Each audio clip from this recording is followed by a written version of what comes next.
All right, guys. Here we go. Let's get straight into our charts and market internals. As you can see here, my charts are all set up the same, all the way from my markets flexible grid to my watch list to my main trading charts, which are the 10 and 30-minute charts. Okay, I set my charts all up the same way in this format, where I have the Connors RSI and the RSI on a 4-period with my pivots, followed with a volume study and a 50 and a 200 period moving average. I'm really not going to cover those here because I have a video for you guys to already to set them up exactly like this on the link below. So go ahead and watch that video on how to set those up. The main things I'm going to cover here are this screen here, the market internals. You need to have the flexible grid set up for your market internals here. And this is the things that I want you to keep an eye on, okay? The tick. Okay, I want you to make sure you have the tick up at all times. This is a crucial setup here. And what you're going to set up on it is a 5-period moving average. And you're going to have this set up on the 5-minute, okay? So again, you're going to go and edit your studies. Let's go ahead and go over our studies here.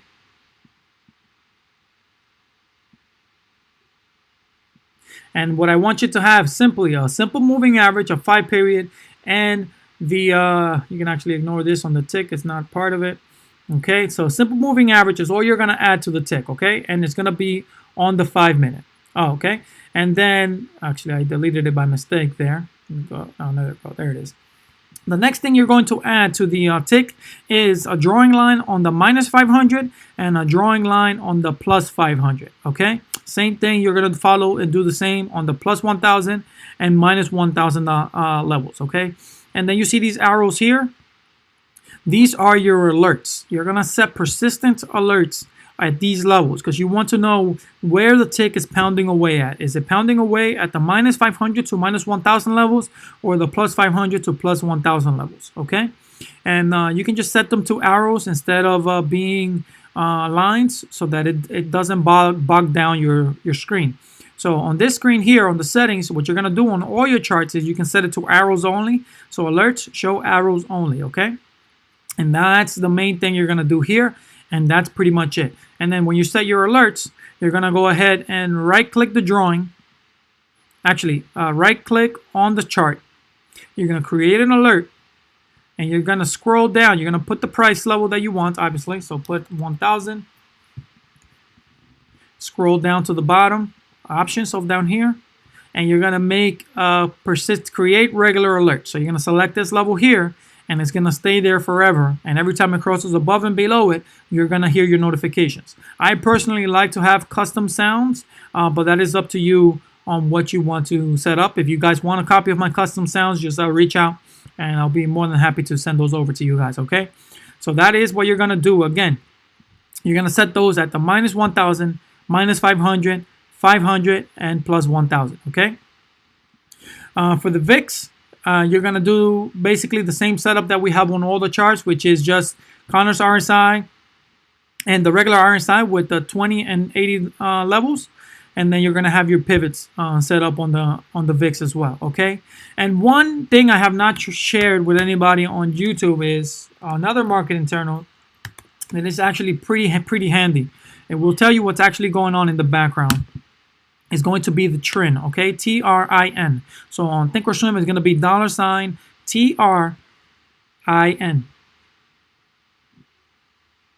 All right. And the only thing, this is not one that I actively monitor. The only thing you're going to do on this one is you're going to set an alert at the 0.6 level and you're going to set a persistent alert at the 2.0 level, okay? Similar to the tick, this measures buying volume versus selling pressure, okay? Versus selling volume and pressure. So it kind of tells you, hey, when we're going higher, are there more buyers or are there more sellers, etc. Okay, and I set these alerts at the 2.2 and the 2.0 and the 0.6 levels because when it closes above or below these levels, you want to know that for your daily time frame because when it closes above 2.0, there was a lot of buying. It's similar to a reversal on the RSI or extreme overbought levels, etc. You can expect a sell-off when it closes above 2 or a rally when it closes below 0.6. And that is the reason we have these levels these alerts set on these levels. When it's hitting these levels on an intraday basis, it kind of tells you, hey, you know, the stocks may be, the market may be going down as it did today, but in reality, there's a lot of pressure on the upside. There's a lot of people putting a lot of money to work, and it starts actually, the markets actually want to go higher. So you can see it as a sign that, hey, the markets are selling off, but people, what are they doing is they're accumulating stock. They're accumulating the markets as a whole, and the market is actually due for a rally or continue to move higher. Okay, so this is the trend. Again, you're only going to set an alert at the 0.6 and the 2.0 levels, and then you can just monitor the tick on the regular. Okay. And then for the markets, you can have similar to mine, or you can set them up to whatever you like. I personally like to use the S&P, the E-minis, the Dow, and the NQs, the Nasdaq here, because they all have different pivots. They all have different underlying stocks under them, which give me different gives me a different perspective as to what's actually going on. So you may see that the Nasdaq is rallying because Amazon, Netflix, and Facebook may be rallying, for example, you know, while the other two fall and then follow at a later time, etc. I like to use the S&P and the E-minis because they have different level. The pivots are usually at different levels, and sometimes you'll notice that the market stays stuck in between the range, so that this bottom pivot here may be at 28.89, while on the S&P it may be at 28.88, for example. And you notice that it just gets stuck in that range. That's obviously not the case today, but this is just an example. I've seen it before, and it's just something that you want to pay attention to. And until you see a break above or below one of those pivots, you may want to stay out of any individual stocks until the markets pick a direction. And that's pretty much it for the market internals and the market screen setup.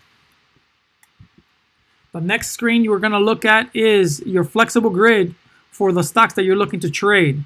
So the stocks that you're going to be trading, you want to set them up on a flexible grid as well. As you notice here, I have the tick always up so that I can see it no matter what screen I'm looking at. I can see my tick and what it's doing. Again, on the 5-minute, 5-period moving average, same alerts.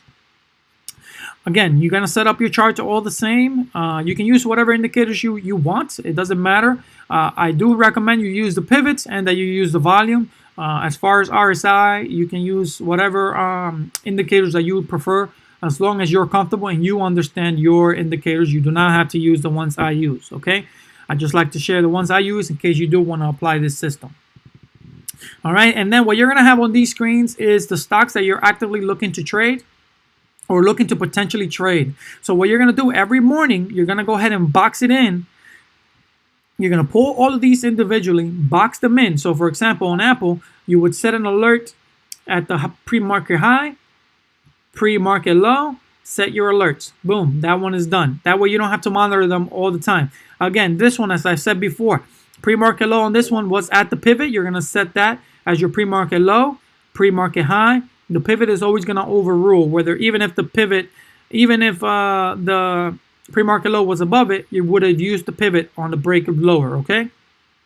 Same thing for Amazon. Pre-market low, pre-market high. You're going to set your alerts, and that's it. You set your alerts. You can draw it in, but using drawings, like I said before, is just a little bit more work, more lines on your charts. So that's why I just set alerts. You set them to be arrows, and that's it. You set it and forget it and wait for the system. You wait for the market to tell you what you're going to trade today. And that's pretty much it with this one. Okay, guys? I also am going to be sharing with you guys the market watch list, which is pretty much what I watch on my phone. You guys probably already have something similar set up if you've seen my videos. But just keep an eye on that, because you want to have the markets and the volume that's being pulled in on the markets every single day. All right, so that's pretty much it for the market internals and chart setup, guys. This is all I wanted to share here. Again, if you want to share set up your screens and your charts in this manner, go ahead and watch the video on the link below. It's a free video. It's easy for you guys to kind of set it up exactly in this manner. This is the main screens I want to make sure you guys have set up, so you guys can see what I see and what you want to see on a regular basis. All right, I'll see you guys on the next one.